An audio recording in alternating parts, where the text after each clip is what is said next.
अस्सलाम वालेकुम। आज मैं आपके साथ बहुत ही मज़ेदार और आसान से केक की रेसिपी शेयर कर रही हूँ। 20 मिनट केक जो है वो फ्राइंग पैन में बनके तैयार हो जाएगा। वीडियो अच्छी लगे तो लाइक कीजिएगा और मेरे चैनल को सब्सक्राइब कीजिएगा और इंस्टाग्राम पे आप मुझे फॉलो कर सकते हैं किचन विद तहमिश के नाम से।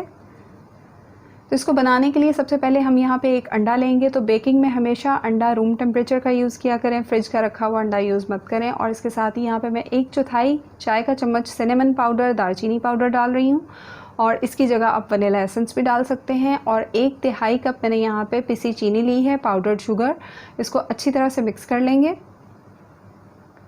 इसके बाद मैं यहाँ पे दूध ले रही हूँ। तो दूध भी आपने रूम टेम्परेचर का लेना है और 150 ml दूध लेना है। जिसको नापने का बहुत अच्छा तरीका ये है कि आप आधा कप दूध डालिए और उसके बाद 2 खाने के चम्मच दूध मज़ीद डाल दीजिए, तो वो 150 ml हो जाएगा। इसके बाद मैंने इसमें 1/4 कप जो है कुकिंग ऑयल डाला है। इसको अच्छी तरह से मिक्स कर लेंगे और इसके बाद ही हम इसमें मैदा डालेंगे, जो कि मैंने लिया है 3/4 कप, और इसको इस तरह से छान के डालेंगे। और इसके साथ ही इसमें 1.5 चाय का चम्मच मैं बेकिंग पाउडर डाल रही हूँ। ये मेरा चम्मच जो है ये 1.5 चाय की चम्मच की मेजरमेंट का है। और इसको छान लेंगे। छानने से जो है इसमें हवा पैदा होती है, जिससे केक जो है बहुत सॉफ्ट बनता है और गुठलियाँ नहीं बनती, लम्प्स नहीं बनते। अच्छी तरह से इसको मिक्स कर लेंगे और इसकी कंसिस्टेंसी चेक कर लीजिए। इस तरह से होनी चाहिए, ना तो बहुत पतली और ना ही बहुत गाढ़ी।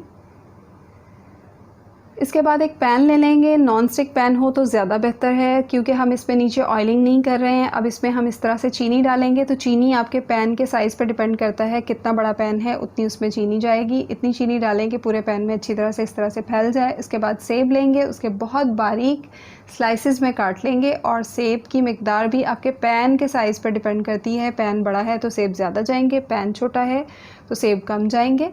और इस तरह से सेट कर लेंगे। इसके बाद हम इसके ऊपर से केक का बैटर जो है वो डाल देंगे और इसको 2-3 दफ़ा टैप टैप कर लेंगे। हमने इसके नीचे ऑयलिंग इसलिए नहीं की है क्योंकि हमने इसके नीचे चीनी फैलाई है, जो कि इसमें कैरेमल और क्रंच का फ्लेवर देगी। तो ऑयल डाल देंगे तो फिर वो चीज़ नहीं आएगी। अब इसको चूल्हे पे रख दिया है, बिल्कुल हल्की आंच पे 15 से 20 मिनट के लिए इसको पकाएंगे।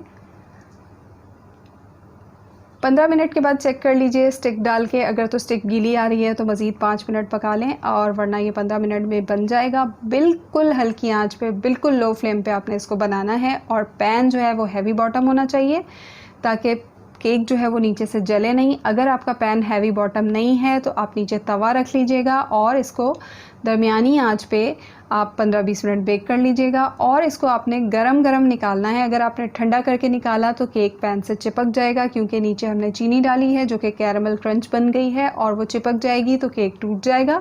तो आपने इसको गरम गरम पैन में से निकालना है। और आप देख सकते हैं केक हमारा कितना शानदार, कितना ज़बरदस्त लग रहा है, जो कि हमने ऑयलिंग नहीं की, जिसकी वजह से ये साइड्स जो हैं बहुत क्रंची सी बनी है। तो ये क्रंची क्रिस्पी चीनी का फ्लेवर भी इसमें बहुत मज़े का लगता है। अंदर से सॉफ्ट बिल्कुल बनता है, ऊपर से क्रिस्पी क्रंची। ज़रूर ट्राई कीजिएगा। वीडियो अच्छी लगे तो लाइक कीजिएगा और मुझे दुआओं में याद रखिएगा। अल्लाह हाफ़िज़।